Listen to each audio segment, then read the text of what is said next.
চলো আজকে যোধপুরটা ঘুরতে ঘুরতে তোমাদের সাথে একটা কথা শেয়ার করি। মাঝে মধ্যে আমি নিজের জীবন নিয়ে নিজে অবাক হয়ে যাই।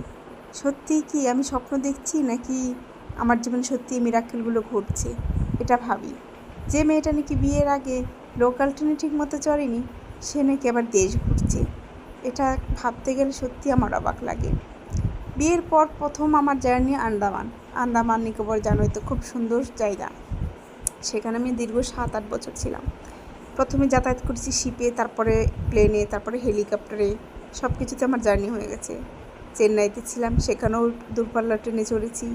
তারপরে গ্যাংটক ঘুরলাম, দার্জিলিং ঘুরলাম, তারপরে ঘুরলাম মানালি, হিমাচল, পুরো দেশটা ঘুরলাম। মানে ভাবতে পারছো, পাহাড়, নদী, সমুদ্র সব কিছু আমার ঘুরে গেছে। এখন এসছি রাজস্থান, ডেজার্টের জায়গা, সেটাও ঘোরা মোটামুটি ঘোরা কমপ্লিট হতে চললো আর কি।